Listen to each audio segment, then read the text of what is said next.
Bon, je te fais une petite vidéo pour vérifier les trois quatre points sur ton injection aussi et sur l'électricité de tout le bazar, sachant que j'ai, comme tu peux voir, bah moi j'ai tout viré.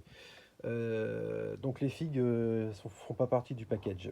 Alors vérifie sur ton injection comment que ton petit boîtier là qui régule la pression dans le doseur distributeur n'est pas fuyant. Moi j'avais le souci. Voilà.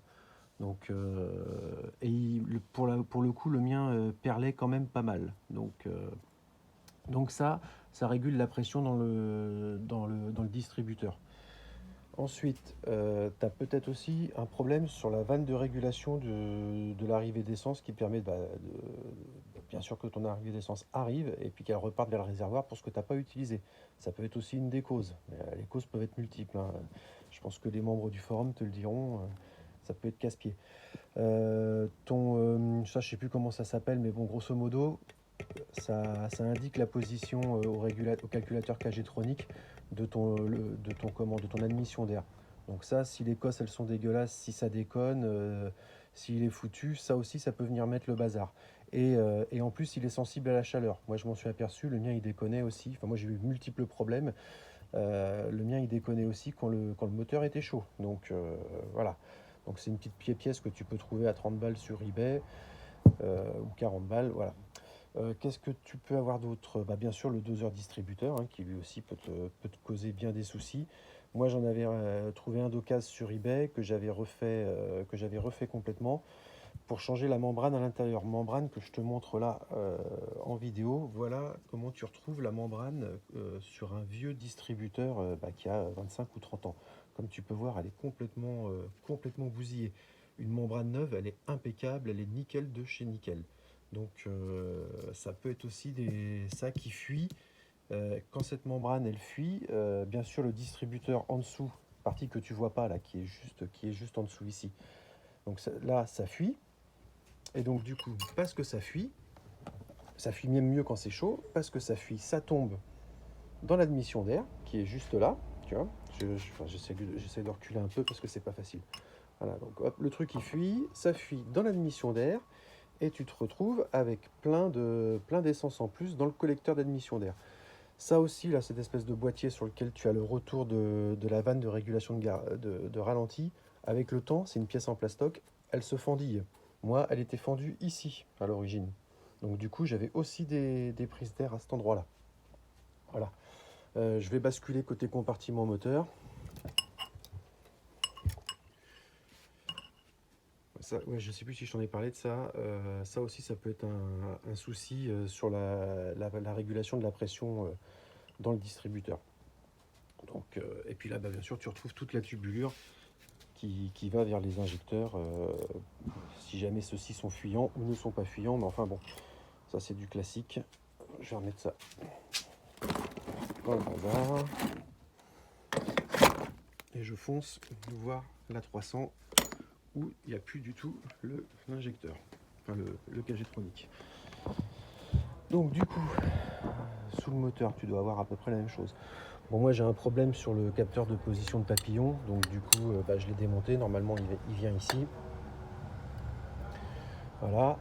Ce qu'il faut que tu regardes, donc, c'est qu'effectivement tes cosses là qui sont ici et qui te donnent la position du capteur de papillon, bah là il manque l'embout qui va directement dedans pour indiquer au recalculateur Kg-tronic la position du papillon. Donc il faut que tu vérifies cette cosse là, voir si tu n'es pas en court-circuit ou si elle n'est pas dégueulasse tout simplement. Ça c'est le boîtier d'air additionnel, c'est lui qui te régule le ralenti. Là pareil, il faut que tu t'amuses à retirer et à vérifier la cosse pour voir si elle est super propre. Fais pas attention à la rampe d'injection que tu vois là. Moi, comme tu peux te constater, le Kg-tronic, j'en ai eu tellement marre que je suis passé en rampe d'injection Common Rail pour m'affranchir de tout un tas de problèmes. Il faut que tu vérifies que ce petit truc là aussi ne déconne pas. Je crois que c'est le capteur de pleine charge pour indiquer que tu es en train d'accélérer. Donc à vérifier, à nettoyer si c'est dégueulasse.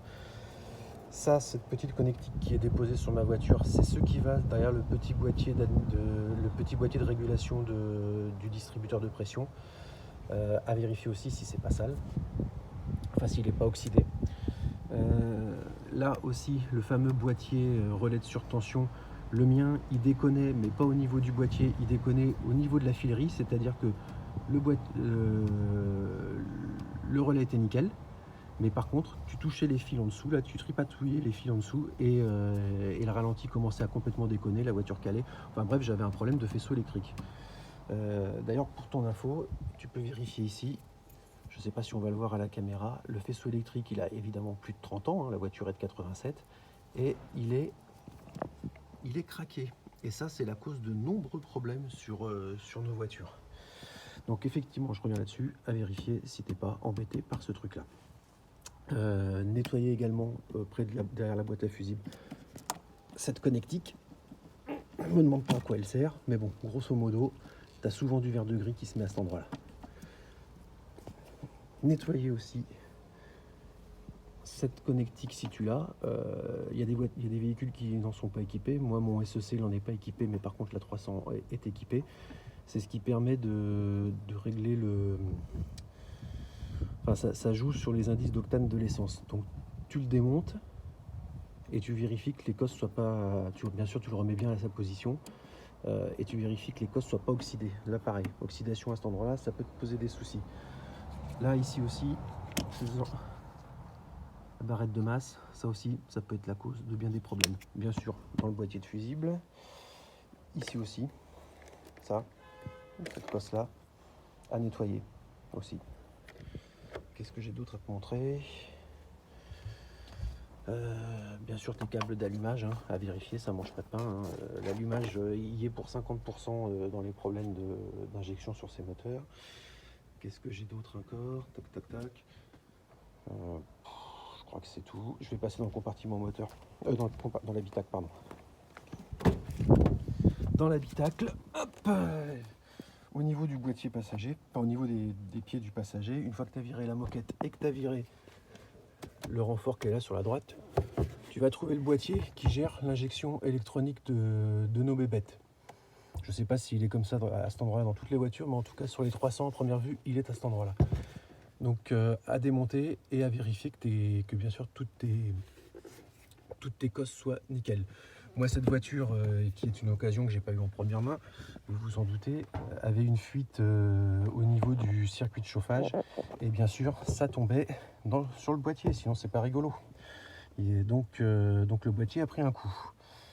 Pour ton info, là, tu vois le nouveau boîtier électronique qui est en place, qui remplace cet ancien boîtier avec toute la tripaille de fil. Je me suis bien amusé à tout dépoter et à mettre des dominos. C'est du provisoire. Faudra que je vais faire quelque chose de plus définitif, de manière à reposer le boîtier pour que l'allumage soit quand même géré au niveau du calage.